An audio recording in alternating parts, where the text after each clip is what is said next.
Hi, I'm David Gant, your Buncombe County Commission Chair.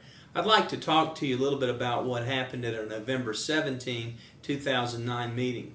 Of course, the big event and the big issue that day was the first reading of the zoning ordinance. The ordinance was passed 4-1. The whole idea of zoning gives you some say in what your community looks like. Now, there are a lot of people out there that say, I don't care what the community looks like, all I care about is my property.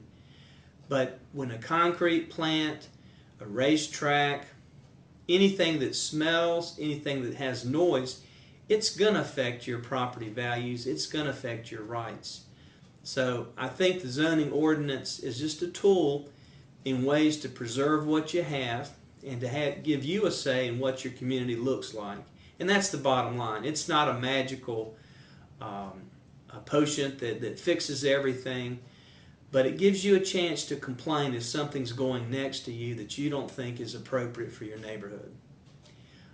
The people at Flat Creek, unfortunately, are probably going to end up getting a concrete plant because we didn't have zoning in effect when the concrete plant made their application to move in that area. So you don't have to look far. There are a lot of other examples. Bottom line is we had our first reading on November 17. Our second and last reading will be December 1st. And at that time, I expect we'll get zoning back in. There'll certainly be court challenges like there were last time. A successful one, I would add, that basically invalidated the law that we had in place before. But we're going to deal with that. We've tried to follow the law. I continue to think it's the best way for us to preserve our communities, our mountains, our ridge tops, our steep slopes, and that's just one tool in the way to do that. Another issue that we talked about is the sale of the armory, the Naval Armory on Merriman Avenue. A lot of people may not know that Buncombe County has owned the property where the Naval Armory was, right on top of the hill from the post office on Merriman Avenue. We've owned that for over 100 years, and the naval people were renting it from us. They decided they did not need the facility anymore, and they gave it back to us. The building was in such bad shape we had to basically tear it down because the termites had really eaten up a great deal of the facility. So we had a empty piece of land. What we did, we put it out for bids, and we asked people, let us know what you would do with it. Mountain Housing Opportunities came up with a plan that they basically gave us a plan that we accepted, where they're going to build 70 units of affordable housing for folks, and it's right downtown, right on the bus lines, and they're going to build a facility that will look like the neighborhood. It's a win-win. They paid us the fair market value, which was $1.8 million, so we didn't give it to them. But because they have the property, they can now take moves to get tax bonds and some things that will help them build a facility that will help working people live in the city limits. And these are folks, this isn't a project. This isn't a handout.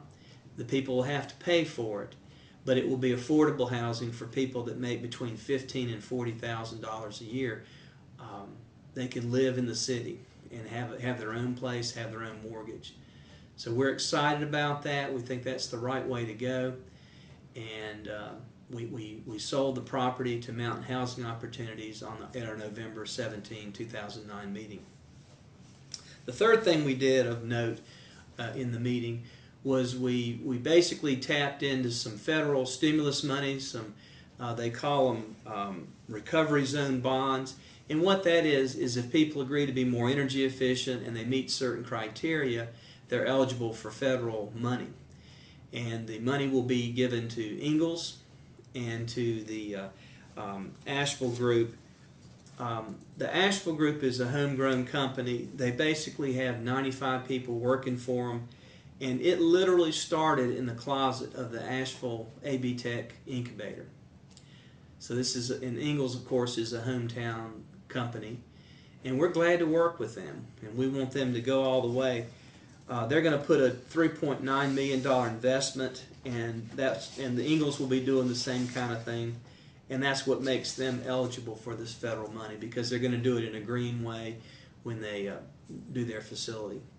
We also refinance bonds. We're always looking for the cheapest way to build schools and build facilities that help educate our children. The way this one's going to work is they are going to build schools that are extremely green, as in not using energy, incorporating some of the ideas about lesser carbon footprints.